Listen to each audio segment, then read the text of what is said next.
Good afternoon, everyone. This is third session of day 3. In this session, we have with us Dr. Professor Rajesh Kumar. He's a professor of Department of Electrical Engineering, MNIT Jaipur. On behalf of organizing committee, let me welcome you, sir, in this faculty development program organized by EE Department, NIT Durgapur. Um, and organized, sponsored by AICT Training and Learning Academy. With these few words, no, so before that, I want to introduce Professor Kumar. So, Dr. Kumar received his BTech degree from NIT Kurukshetra and MTech degree in Power System and PhD degree in Intelligence System from MNIT Jaipur. He was postdoctoral research fellow in the Department of Electrical and Computer Engineering at the National University of Singapore from 2009 to 2011. Currently, he has been working as a professor with the Department of Electrical Engineering, MNIT Jaipur. Dr. Kumar research interests focus on intelligent system, machine intelligence, power management, smart grid, and robotics. Dr. Kumar has published more than 450 research articles, has supervised 20 PhD and more than 30 MTech theses. He has 12 patents on to his name. He received 3 academic awards, 12 Best Paper Awards, 6 Best Thesis Award, 4 Professional Award, and 25 Student Award. He has received the Career Award for Young Teachers in 2002 from the Government of India. He is on 12 journal editorial boards. He is an associate editor of IEEE Access, IEEE ITN, Industrial Electronics Technology News, Associate Editor, SWAM and Evolutionary Computation, Elsevier, Associate Editor, IET Renewable and Power Generation as an Associate Editor, IET Power Electronics Associate Editor, Electronics Journal of Bio-Inspired Computing and Deputy Editor-in-Chief, CAI Transaction on Intelligence Technology, IET. Dr. Kumar is a senior member of IEEE USA, fellow of IET UK, fellow of Institute of Engineers India, fellow of IET, life member of CSI, senior member IEA Energy, and life member of IST. So with this few word, I request Professor Kumar to share his screen and to share his expertise with all of us. Thank you, Professor Kumar. Yeah, thank you, Professor Bhomik. Please allow me to share my screen. Yes, right.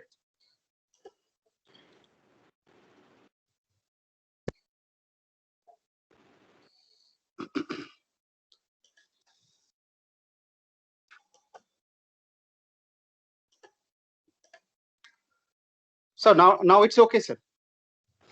You can present. Okay. You can share your slide.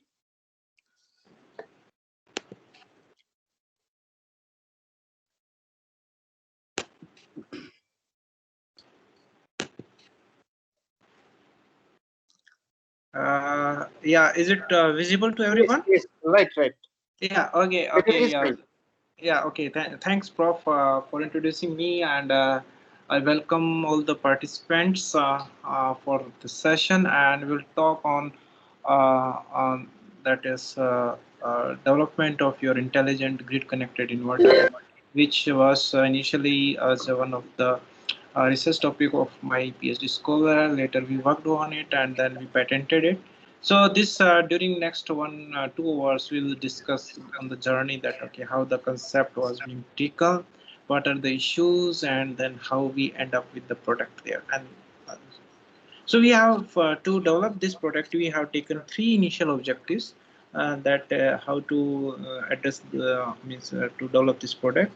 So and what are those objectives? I'll take on that. But before that, let's understand what was the background behind or doing this kind of work there. So we have few information that our we have PV which are highly localized. It's not fully distributed across the distributed feeders. We have PV penetration, but they are localized PV penetrations. and that can increase the possibility of power balance or imbalance between PV inverters and the loads. One kind of issue is there. The second one is that the load behavior is also changing. So traditionally, when we thought of like a constant power model and all those things which we have taken, we have done analysis during our work. Earlier studies has to be modified because now the load is no, you cannot take load like a constant power models and all these things. Because of this, we have dynamic interactions between the inverters because the loads are changing. So the loads are different. Your inverter is static, but the interaction between them is dynamic, which is a function of which is varying with the time and the conditions, and because of that we'll get a very new class of disturbances. So that is something very interesting to analyze further, that like earlier we have disturbance classes, but because of the load and the interactions of the inverters we have some more classes of disturbances there. And these interactions and then uh, in presence of your grid side disturbances that create an anomalous situation, and that actually activate your protective relay at point of common coupling.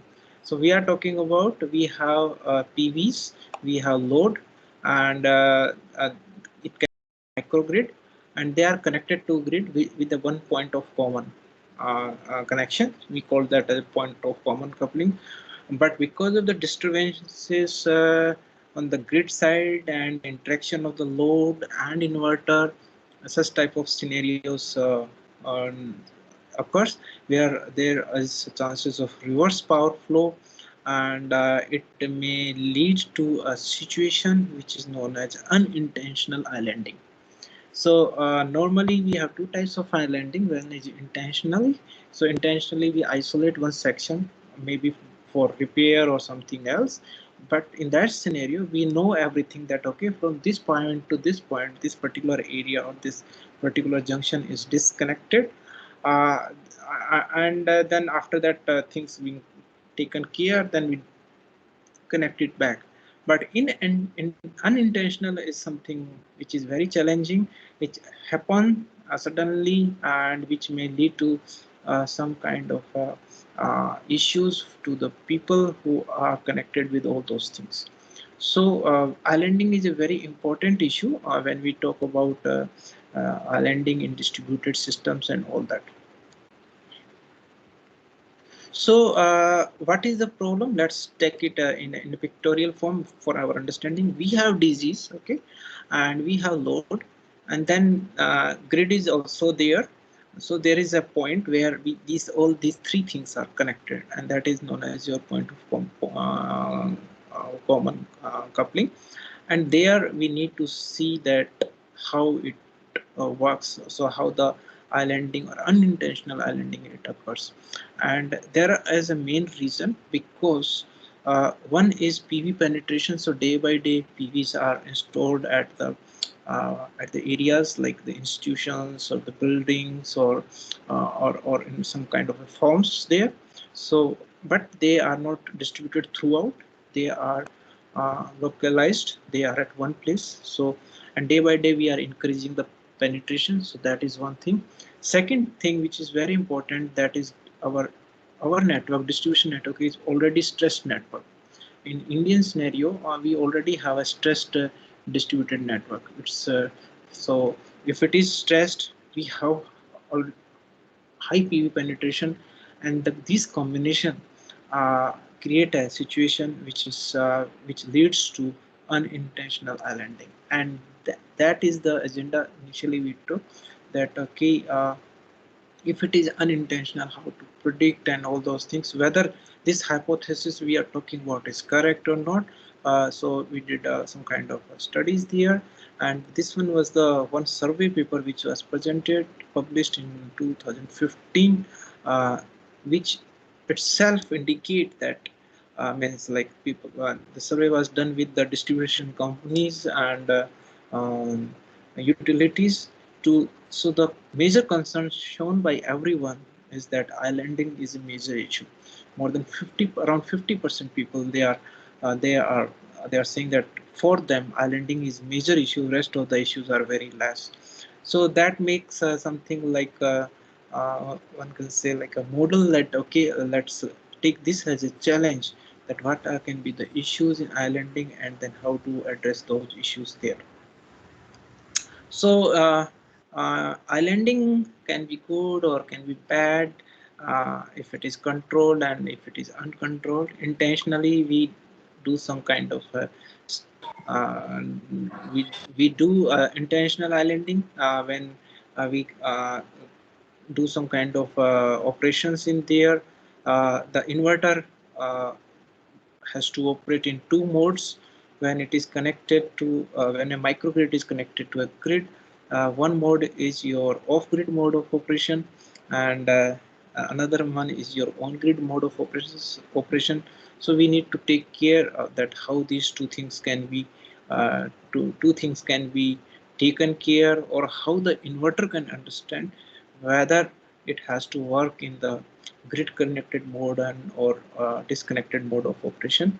So this one is one structure which is taken from NRPC. This one is Delhi network, and you can see there there are three or four colors, different color structures are there, which give us just a justification on the side that yes, microgrids are already there into the system, and when they are connected with the grid, so that such type of chances can be there. So islands are already there, and this circuit which is there on your screen is Delhi transmission network. So it itself shows that there are islands. So if there are islands, then there are chances of islanding, and it can be both your intentional or unintentional. So unintentional islanding is basically accidental disconnection of continuation of PV inverter, uh, which is operating basically in constant current mode, that is grid connected mode. And it if it happens, it has following implications. It lead to poor power quality because it's switching from one mode to another mode, and uh, uh, there are possibility of phase reclosing. Uh, there is a loss of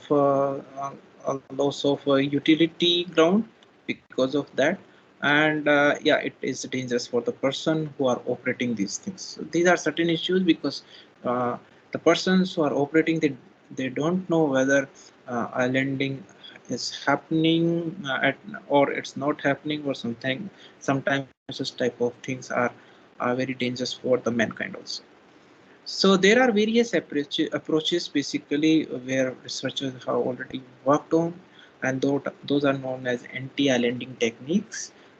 We can divide anti-islanding into two parts: classical based approaches or your computational intelligence based approaches, which can be further classified in local, active, passive. All these studies, when we talk about, or if you go into the literature, you'll find that this one is the measures taken when islanding occur basically. So what is we are thinking of when we start this one, we thought of like, can we predict it in advance that okay, this is going to happen, and then based upon that can we take certain kind of decisions which help the people to, or help we engineers to increase the quality and reliability of the product. So, and where is the problem? And the problem is basically in this figure. So this one is basically your detection zone, and you can see there are two things there. Means like how my inverter or my operations occurs when I talk about the inverter with grid connected mode, or it's off connected mode, or my relays are operating. So you can see we have two axes. One is delta P by P and delta Q by P, and you can see that okay, if it is under voltage, after certain point it is under voltage, so the relay will operate, or it is under frequency or over frequency or over voltage. Okay, it's fine that if it is detectable at that point, your relays and all these things will occur, but you can see a big gray area in between, that is known as your non-detection zone, and this is the zone where it's difficult for the devices to detect whether it's what type of fault or which relay has to operate. and that may create a certain kind of a problems when we talk about issues related to this situation. So powered quality disturbances are already been aware of that these disturbances are introduced by active techniques. Only the issue is to put the appropriate threshold. So threshold means these boundaries there. So if you put these boundaries very less, so you'll find many times because of the disturbances, because of say your induction motor drive, there are disturbances, and if the threshold is less, so you really keep on tripping. Okay, and where you are using your electric drive or electric controller controlled motor of small size or big size, it's basically a requirement. So the choice of the threshold is a big problem, because if you keep it low, then in normal conditions also it will open the relays, and if you keep it very high, so in that scenario, if there is really a fault kind of situation, then the relay will not operate. So that is one kind of a challenge. So this non-detection zone is itself is a big kind of a challenge, because it depends upon how we are designing the thresholds and all those structures. Okay, so these are basically, and they may lead to certain kind of a loss of powers and all of that. So we thought of to identify some cursor possible causes of islanding, and try to find out that okay, can we detect it before the section is isolated? That is the idea here, because if we are able to find out the causes of islanding, and if we are sure enough yes this one is a genuine cause, then the islanding occurring is good. But if there is a false cause or false prediction, it may lead to some many kind of other issues. So because of these things, we try to think of that to make my inverter which I'm using there intelligent enough, so that it can understand the concept of, or it can predict the things which may lead to your islanding and all that structures. So some studies were being done very long back about island detection, predictive islanding detection, uh, 89 and then 2011 on transmission, mainly on 11 13. And after that not much, but last few years, last if we go back like last 5-10 years, a lot of generation is being introduced, or PV especially, in the distribution network, and it is localized. So it is now become a very important domain to analyze the things in that scenario, that how it works. So we put a few challenges. First is uh, the to understand or discover the situations that analyze behavior of our grid connected PV system, uh, which can lead to unintentional islanding. So that is the first challenge.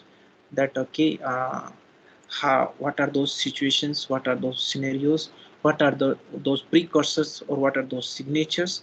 Can we find it out? So that is the first challenge.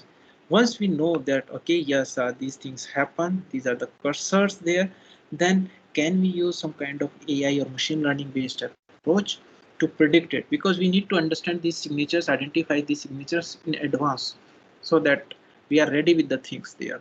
So that is the second target to that end. And once we have such algorithms or AI based approaches or frameworks, then we can go for detection and some kind of mode change triggering of your inverters. So then the inverter has to operate from one zone of operation to the another zone of operation. So these are the certain objectives we have taken. So for first objective, to understand whether such type of signatures are there or not, so we started with the I'm just traveling through the journey how we have done it. So we started with some kind of simulations, and then we create some kind of environment. We put that okay, PV penetration is there, and then we put a dynamic inverter load interaction at particular situations there, and then we move further on certain kind of proofing of that particular concept there. So you can see here that on your screen it is a IEEE 13 node feeder there, and we modify this feeder basically, this 30 node diagram to make it more realistic like our Indian distribution system there. Okay, and also we want to put it, we put it like that. Okay, there is a PV, localized PV at one place, so you can see here at 692 you have your PV inverter, so which is localized. In earlier model IEEE 13 feeder node, we have regulator at 650.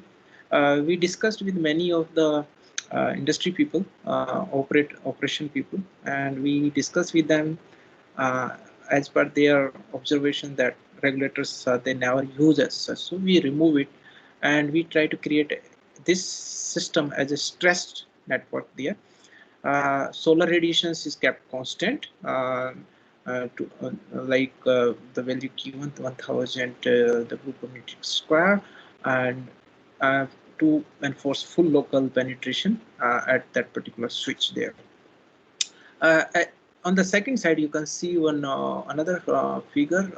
I'll talk on that one. So let's first discuss about the simulation part of it. So that is the beginning of this whole structure, that the simulation is structurized in that way. So this one is whole structure there. You can see here substation automatic AVR is not modeled. Okay, there are other issues that there may be an interaction between the type changing control and PV part, so that is removed there. Constant current load at 675 is also removed there, and your PV is introduced there. We have taken some references how to introduce PV and at that particular node there. So this is done, and then this one is simulated in an environment which is there in front of you.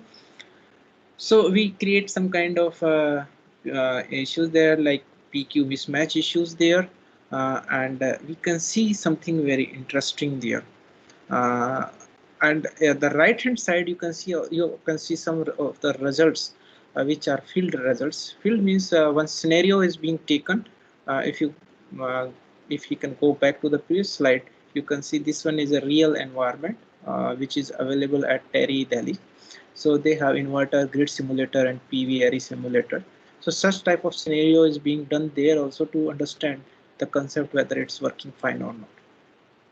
So we take up that, okay, we create a delta P positive under voltage, delta Q negative under frequency, and then looking for some kind of a signatures there. Uh, Before jumping to further observation, we did some studies here at some studies here NIT Jaipur. Also we have certain facilities, so we try to find out the some kind of relations between TSD and reactive power and access, or those kind of scenarios there. So this one is the one setup we have, which is not a very like big setup, just to understand the concept whether it will work in that kind of a scenario or not. So these are the setups, laboratory setups from where that relation, you have seen some certain graphs there, a relation between your TSD and your reactive power if it is in excess. So what is the relation there, to just to have certain kind of information whether it provides certain meaningful information or not. uh, from there, we try to move further in a sense that, okay, let's explore the initiators of unintentional learning. Means what are the origin points? Let me share with you the whole concept we have taken with a hypothesis with medical science. Uh, we know that our our heart condition is measured by your ECG signals. Okay, so in ECG signals are continuous signals with the time stampings, and they have certain kind of information about the signature there. And if there is certain issue with the heart, then you can see that there are variation on your ECG signals and all that. So that is the basically one thing, that if something is going to happen, those things are reflected in our ECG signals or something like that. So the same concept is being used here also. Like if we monitor the signatures of your current and voltage at that particular point. And if those signatures have certain kind of initiators or certain variations which may lead to unintentional islanding, can we predict those things there? So that is the basically concept there. So we have created, try to find out these signatures in the simulations. And when you simulate it, so this one is under voltage with PQ balance is already there. Under voltage of 0.7 per unit is created. The disturbance is for 30 millisecond and time period is known to you. But you can see from this one we find very interesting outcome. And the outcome is that at when there is a disturbance or under voltage is there, nothing happen, it works fine. But when it retrieve back to the original system, at that time there is a peak. You can see in the graph there is a circle, the peak is circled there. So the abnormal peak was observed just when your grid voltage is 1. That means we are back connected back to the grid. And this happened because of the simple theorem of we observe it and we simulate it many times and it is coming. Then we try to see why it is coming, and we find out it is a very simple phenomena of your electrical engineering.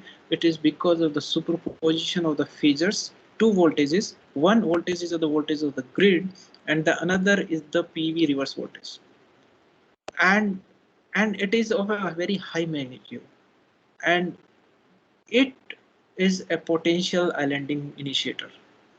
So it is not there when the fault when the under voltage is gone, but when if it is under voltage and going back to the normal condition, at that time we got one kind of a signature. So this one is very interesting signature because it is a very high value and it may lead to some kind of unintentional islanding there. So we try to do certain studies there, create fault at different places. We created LLG fault. Okay, so threshold directional or current relays are there. So we put it there. RMS value of the your spike of the current is your 6.6 millisecond and 0.1 kiloampere. The fault current observed at PCC is less than 0.1 kiloampere. So because this value is more and because of this we it seems that this spike can trouble your directional or current relay. So if it trouble your directional or current relay, it open it, and it open it, that means your section is isolated and it is unintentional islanding. So that is the theory there.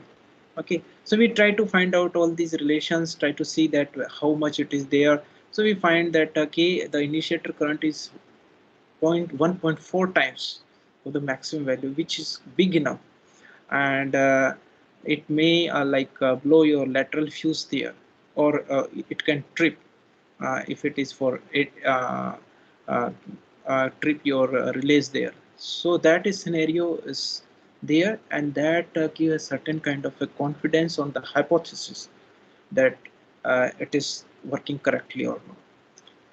Okay, so we check it for overcurrent. So no such type of scenarios are observed there. It is not providing any kind of a potential islanding.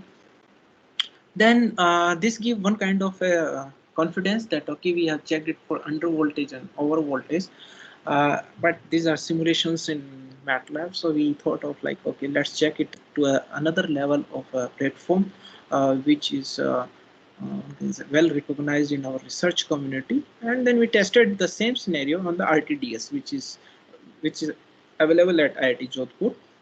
So same scenario is being created on real-time digital simulator to understand these signatures, how they are working or not. So there is RTDS, this is RTDS provided by OpenRT, so which is there, and we create the same scenario there. So these are the specifications which are being considered there. These are very important because if your specifications or your time samples and these are different, it may give us some kind of different results uh, which may not be as per the hypothesis. So we set the things as accordingly, And you can see here also towards at the end there is a very big spike, and that is again the same thing. It is again under voltage, and it is giving another second level of confidence that whatever the hypothesis we are proposing, that is good enough, and that is ensuring that yes, this signature is this spike is a very good signature which lead to unintentional islanding of my microgrids and all that. So that is just one confirmation over it.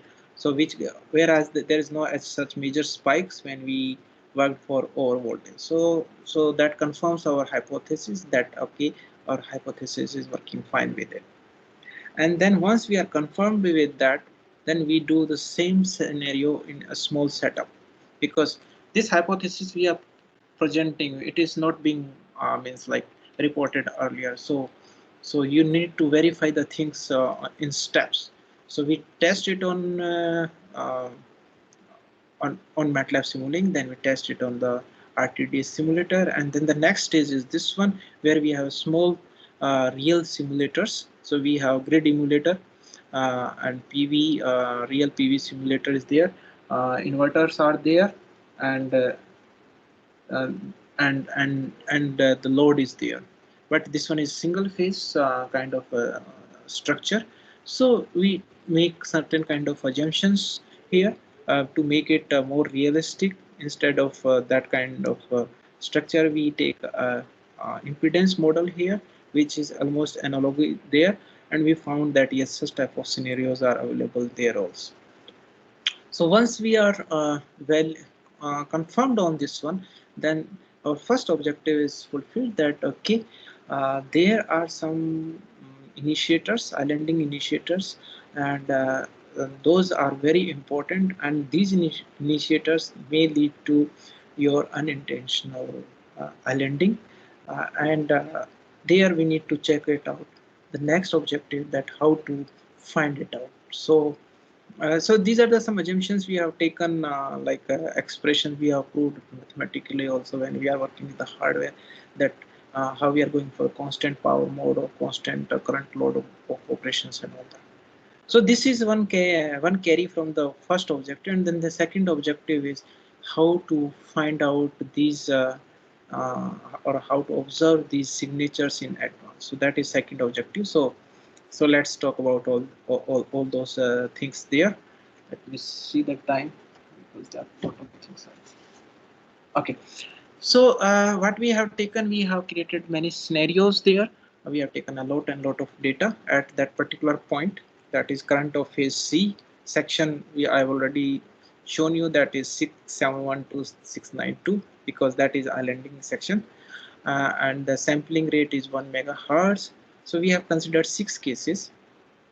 Number of samples are there, so they are almost the same, 30,000 samples. So first case is the normal event, the second case is under voltage uh, PQ match, and that is during the disturbance what is there. Case 3 under voltage after the disturbance. Case 4 LLG fault at PCC. Case 5 over voltage during disturbance, and case 6 over voltage after the disturbance. So these are the different samples we have taken. We have done some many simulations there. So just to have understanding on the thing, that what are the 6 events there with us. Okay, so when we have 6 events, we have many features. So we try to work on it. We try to reduce the we try to observe or want to see that what are the dominating features. So we apply PCA. Now I'm moving from your conventional theories to your statistical or machine learning approaches, and this one is the simple first thing, that okay, I have a data, and then I apply PCA just to see out which one is the dominating features there. Okay, so we apply PCA there. We apply multivariate Q-stats of PSA, keeping the limits of confidence level very high, 98% confidence level. Okay, and then we take new samples of the different grid events, same frequency 1 megahertz. We uh, go for mean centering of them, and then we apply PCA. PCA is basically the projection, principal component analysis. So projection on the first component only, okay, and then we calculate that particular factor, and we try to find out that okay, if this particular factor is more than certain value threshold, it is faulty situation. Otherwise, it's not a faulty situation. Because what we want a method or algorithm to be fast enough. If we take whole data of all the data and everything there, it may become very bulky and take a lot of time, uh, which is not a good idea. So we try to think, we push these things in this particular way. And when we use a very simple approach by using your PCA, we find that results are not very encouraging. You can see here, because case one is original case, no fault, so that is not discussed here. But you can see here uh, there is a lot of mismatch basically. So for case two, it's no. Case three, yes, but rest of the things it is one is saying yes and the another one is saying no. So that is a big issue with this kind of approach. So you can see the efficiency is very poor in this case, because two out of five is correct. So you can find out the ratio. It is just a 40% accurate, which is not a good idea. So we modify this approach, PCA. We add KL divergence to it. Okay, this one is again your KL divergence is again a statistical approach, which is given in most of the stat books. There the formulation, the mathematics is given at the bottom, which is zero point 0.5 times of your sigma square upon test by the reference plus reference square by sigma square reference by sigma square test case minus 2. So these are the standard approach. So we try to implement it using your KL divergence, and some we have used Gaussian kernel because that is a good for such type of scenarios there. And you can see here with these two pictures are there to try to differentiate between healthy condition and non-healthy conditions, kind of that. So when we add your PCA to your KL divergence to PCA, we find that okay, some kind of information improvements were there, but it is not very encouraging. Then we take the data, both current and voltage, because these are the two things which are there in hand, and we try to plot them. When we plot them, we'll get a figure like this. And then when you have figure like this, then because earlier two approaches, we are getting a efficiency of 40%, not good. So just first need to understand whether should we go for a other machine learning approach or not. So we try to plot it, and then we can see that there is a clear cut, there is a group, two groups are there. One group is kind of like giving us a kind of a different label. That means like, yes, there if you do some kind of a use certain kind of a classification technique, you can classify healthy and not healthy kind of situations there. So from here we take this call there, and then we move to a a machine learning approach, and we use supervised learning because we know the data. So we label the data, and the two classes are being labeled. One is 0 and another one is 1. So we try to find out that okay, can we have a decision boundary which can divide these signals into two parts, that okay, if this signal is like this, then it's a healthy or not healthy kind of scenario there. So we started with the k nearest neighbor classifier, which is a very simpler classifier. So we go for k nearest neighbor. I'm not going to discuss this approach of like these approaches, machine learning approaches, as per the, because we have restriction of time also. We are more on the how this whole device is being developed. I'm talking more on that. So KNN is being used here. We use same kind of a data. We take the 20,000 points on from the your uh, simulations, and we use the projections of your um, your current and voltage. We use your PCM models there, and all those experiments being repeated during disturbance, after disturbance, under voltage and over voltage. Then K is taken here as 5, that is 5 neighbors are considered while classifying the things there. Uh, there are various methods of KNN can be used. Here in this case, we use Euclidean distance kind of a Euclidean distance approach, and then they are grouped basically. So if it is 0, that means it will not cause any islanding. If it is 1, then that means it will cause an islanding.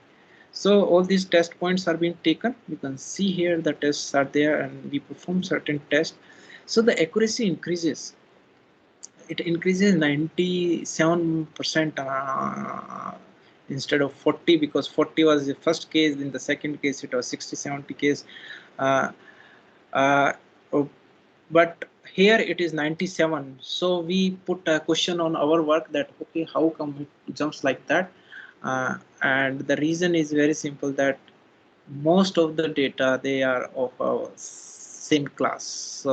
So that that is the one thing, because when you are talking about the data points in your scenario, most your data which are healthy data, they are very big in number, and the disturbance data, they are very less in number. So that is one issue. Because of that, such type of division is occurring there. So mm, and then we move to the other classes. So we find that okay, in some classes, some cases basically, it is 100% accurate because of certain reasons there. Because if the fault is mm, your LLG fault, so it can be very easily classified. Very easily 100% accuracy can be achieved there. So we took various mm, sets of cases, and uh, and in that we try to find out their accuracy. We confirm the accuracy with cross validation technique, which are machine learning techniques there, and but uh, and the accuracy is quite good enough. Final average accuracy for all the test cases, if we talk about, it is 95%. But the issue with this approach is the average time to classify a new case is 294 milliseconds, which is very big for our case, because 294 millisecond is too big. And if you want to develop an inverter or real system, then it is of no use there.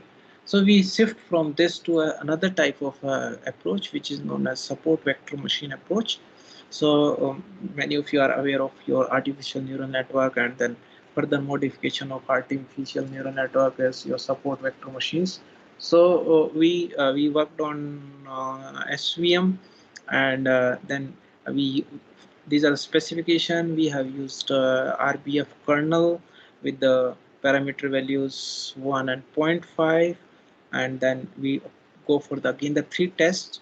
So those which we have taken earlier. So you can see here test 1 is the case 1 and test 2 is the case 4, because we know that case 3 is 100% accurate always, and test 3 is case 6.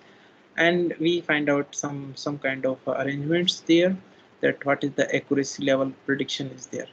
So if we go by the average value of prediction, again it is good, but you can see the time taken by your support vector machine is, again, it's very big, 432 millisecond, which is not a good idea. So we shift from this one to another kind of a approach, which is basically like we also tried unsupervised learning approach, and we have used the decision tree for that. So we have taken a decision tree. We have tried with self-organizing map. This one is one of the approach where it is unsupervised learning. So we have given the input details are shown there, and the output are the two clusters. One cluster is possible signatures, and another one is not healthy and not healthy kind of structures there. And then again we have 6 cases here. We try to check all the 6 cases. with unlabeled data. So we are not putting the labeling of the data. That means we are not giving 0 or 1. Like cursor potential possible cursor is there or not there, so we are not labeling it. So we try to find it out, and we find that the accuracy level is average accuracy level is not very encouraging. It is only 78.42 average accuracy level if we combine all the cases there. And then we try to modify this one. We go for a semi-supervised approach, and then to check this whole procedures again. And this one is some kind of a summary which we obtained there with all the methods. If I go by PCA plus QStats method, it is 40%. If I go by PCA plus K divergence, it is 80% accurate. If I go by KNN, it is 95% accurate. If I go by SVM, it is 83, and if I go by SOM, it is 78. So if I go by the accuracy, KNN is the good one for this kind of a situation, but the time taken is quite big. It is more than 250 millisecond, where my fuse operation or relay operation is 8 millisecond. So to develop such there is a big difference. So the challenge is how to develop an algorithm which can predict less than 8 milliseconds, so that my inverter can change its mode of operation before the relay operate or the fuse blow away. So this one is a kind of a very disappointing situation. Then we move on some kind of other approaches which are relatively more simplified approaches. Sometimes we think of complex stories, but when then we move to a very simple approach which is known as a decision tree based approach, which is again a classifier approach. So we shift from that to decision tree based approach, and then we for to test it we use CART algorithm. We program in 2.7 Python, burn it on Raspberry Pi to be model using scikit-learn. We used a gene index to make the trees. Yeah, those who are not aware of a decision tree, basically decision tree is at any instant we have two solutions, yes or no. So we have value, then we divide it yes or no. So if it is no, it stops. Then if it is yes, then again we have we divide it. So it's like a branching and that procedure. So for branching, we use Guinea index as a procedure. We take we took 20,000 data, and then for the different cases apply it. And now the good part is the accuracy increases, and the best part is the time taken is very less. So now the time taken is, you can see here, in the most of the cases it is 0.005 second. So it is much better than the earlier cases. Accuracy is also increases there. We further modify this approach. We further modify our decision tree using some more transformations add to it, and then we check out with check the sensitivity and accuracy also there. And then finally we have one classifier in our hand which has a very less detection time. Once we have this one, then we use when we try to do it on online classification, because still so far what we have done is offline. So we move towards the online classification. For that we have used very simple module which is cost around $5,000. That is Raspberry, and programming is being done over it. So you can see here here on your screen, Simulink model is there where the scenario is being created. Raspberry Pi is there on your on the board there, which is connected, and you can see the screen of Raspberry Pi also. So Raspberry Pi is giving me the two outputs only, 0 and 1. So 0 means no islanding cursor, and 1 means islanding cursor is there. So these are the Raspberry Pi results for under voltage PQ mismatch, and we have used 100 kilohertz sampling rate for the purpose here. And you can see here when we move on online and with all the cases, you can see here the time taken is like very less than your 8 millisecond. And here is the thing, because something in our hand, that okay, now we have a real-time classifier which is taking your time much less than your reference commercial DOCR relay, which normally take 8 millisecond. So that means what? Before the relay operate, we have the information that yes, there is a chance of a landing, and this information you can share with the inverter, so that inverter is ready to change the mode of operation before your relay operates. So that's how you can make your inverter intelligent. And then we perform various uh, study on the theories and the index performance of your indexing all those structures. So I'm not going into that one, so I'm sorry for skipping these few slides. This one is just a proofing of the approaches which we have used for our work. So I'm coming to the rest of it. So this one is a decision tree kind of thing. You can see here it works on the entropy. So if entropy is this much, so then it will break. If entropy, so you can see here entropy is your x0 or entropy based upon how you are dividing it. So you can see here initially x0 is 99, it break into two parts. So entropy is 0, it stops there. On the right hand side, entropy is there, again it will break, and then entropy is 0, so it stops. So it is, this is the tree, this is a decision tree. So what it will do, it take the data, calculate the entropy, and from there it can really predict it. So the depth of tree is very less here. In this case it's only 2. It comes because of we have done some transformations from the real data. We transform those real data to some other frames to make the things very simple there. And these are the certain kind of a final prediction time and the accuracy. The accuracy is very good, and the prediction time is much less than the your relay operation. So this is how that particular whole structure is being done.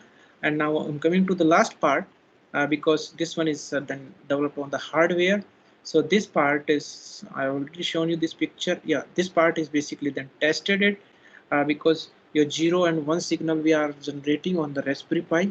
0 means there is no any cursor, no any chance of islanding. 1 means there is a signature which is giving the chances of islanding. So 1 is giving us around the voltage of 5.8, you can see here, which can be sufficient enough or can be amplified to pass to the inverter to change its mode of operation. So then it is connected to the inverter, which change its mode from your grid connected to your off grid connected mode of operation. So this one was the work done by one of my scholar, Dr. Shashank Vyas.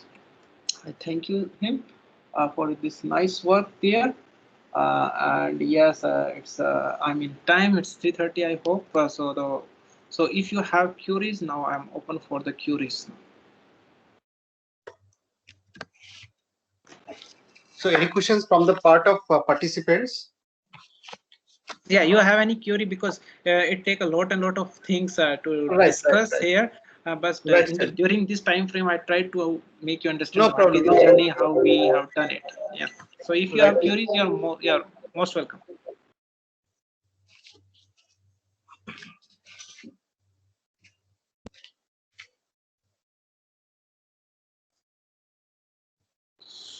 You can post me on the chat bot also if you have any queries. Put it there.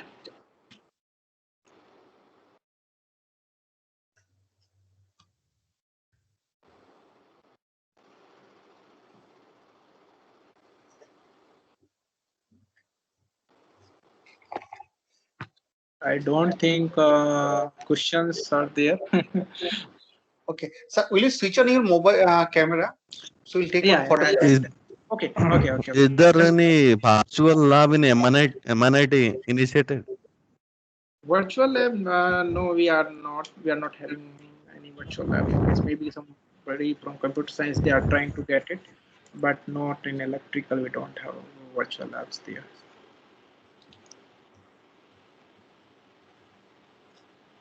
So is there any other question? No, thank you for your session. Thank you very much. Yeah, okay. So if you have any queries, most of these data and details and PPT, they are available on my website. So you can, anybody who is interested, they can download it from there, and they can use it for their purpose. Still, if there are any queries, you can mail me. I'll try to answer your queries.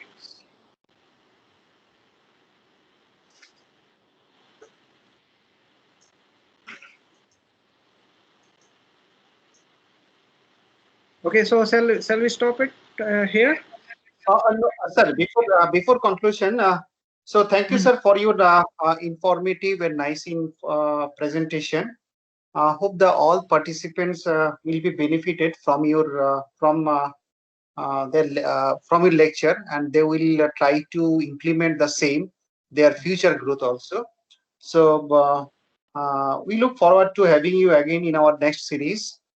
Thank you once again from the part of participants from NIT Durgapur and AICT Auto Training and Learning Academy. Yeah, thank So you. Thanks, Professor, for inviting me and connecting with everyone. And okay, it's a very it's pleasing to see you all here. Maybe I can see some of you. We met somewhere in Nagpur also. right. So So yeah, it's good to see you again. And if any query, any type of query related to this work, let me know. I'll try to answer.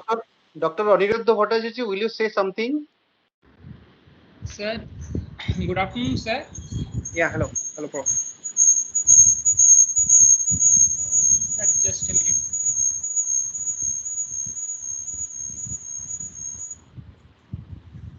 Sir, the lecture which you have given, I have gone through it actually. Mm-hmm. Now, if we want to implement it, as for Mm-hmm. example, in a Mm-hmm. practical field like in NIT Durgapur only, we want to implement this type of features. Mm-hmm. So, what are the steps we need to follow for this purpose? With Okay. your active support, obviously. Yeah. In this case, we can take any type of inverter. Okay. So that is the first thing, or you develop in your laboratory. We need an inverter which can operate both off-grid and on-grid kind of mode of operation. We need a PV setup, small PV setup, so that uh, we can show that okay, now it is off grid and this one is on grid kind of scenario. So we need only a small setup where we must have a PV, we must have a load, we have an inverter, we have grid, and we have relay in between. So these are the few basic things which are required, and they are not very costly. And then to make your inverter intelligent, we need your Raspberry Pi is sufficient enough, because here the code is not very heavy code. So we can run that code on your Raspberry Pi, and which Raspberry Pi costs you around 5,000. That's all. So we can use Python programming to program it on that particular board. So that Raspberry coded, we can put it inside the inverter to make it intelligent, and then when we can create this type of particular scenario that okay.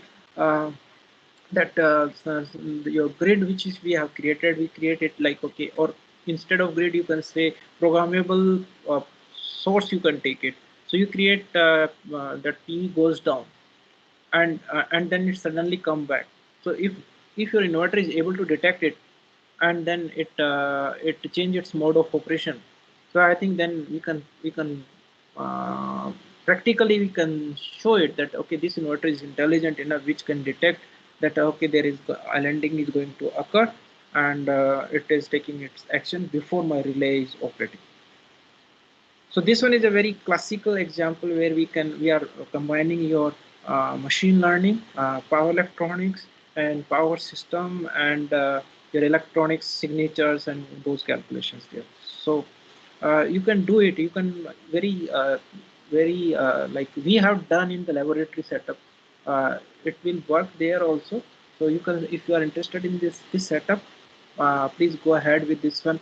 If you need, I can attach and my scholar who is now a senior scientist at Terry Delhi. So he will share more details on it if you want those things also. Thank you, sir. Actually, we have in our lab the electric vehicle load. Right, Electric right. vehicle we don't have. We have the lithium ion battery in our lab, along with the inverter and the charging setup, which is already available. Now, the application area in which you have applied it, if we want to go for a similar type of application, intelligent application, but in the charging operation, during the charging operation, suppose the vehicle is coming on the battery, rather we should think about the battery is connected, so automatically the SOC will be measured accordingly with the associated circuitry, and accordingly fast charging and the slow charging setup can be controlled automatically. See, here again we can do very good things there. One of my scholarship did PhD on estimations and operation of your electric vehicle. The challenge here is like normally what we feel is in a running mode, how you find the SOC of a battery. That is always a challenge, and SOH, because that is, these two are very important parameters when we talk about charging of a battery and all that. So now here we can use again these approaches to predict the SOC at any instant, SOC and SOH, and that can be used in your charging process, because we are ready with the prediction, and that will help then my inverter or the charger which I'm using for my charging of my battery and all. And not only there, it also help in your electric vehicle, that okay, on your dashboard you can easily see that how much charge is there on your battery and how much fast it is degrading or how fast it is charging and all that. Because to measure the SOC, it's difficult as such. We can only predict it if we have a very good prediction models. So similar kind of thing can be applied there also. It's a good idea. You can put those things there also. So we have done some work on the prediction of your SOC and SOH. You can search some articles on that, and the accuracy is quite good enough. So, but all those were the simulations, not on the hardware. So if you want to implement those things on the hardware, yes, it is a nice idea to work on that. So definitely, sir, we'll keep in touch with you, sir. Sure. You are always welcome. Yeah, it will be always Right. great to collaborate and work together. It's good. Right. So, Dr. Ashish Bhore, will you add something? Yes, sir. Nice experience and with your lecture, sir. And hope we will touch you in future for research purpose. Sure. So you're most welcome. Yeah. Thank you very much, sir. Thank you.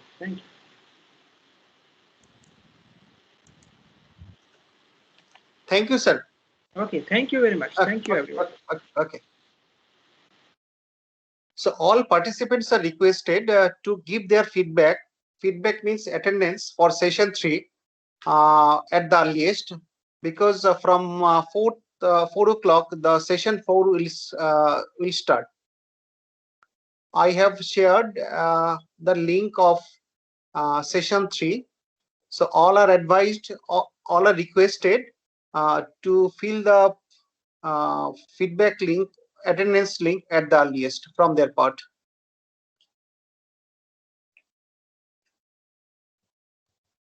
4 o'clock, who will deliver and what is the topic, Professor? Next, just 1 minute. Mr. Ankit Roy. Session 4 will delivered by Ankit Roy. Path to Innovation, a guide to be a creative, by the CEO Ankit Roy, SC Solution. Yes. Ankit Roy, what is the topic, Dr. Bhore? Path to Innovation. Path to Innovation. Okay. Path to Innovation. Yes.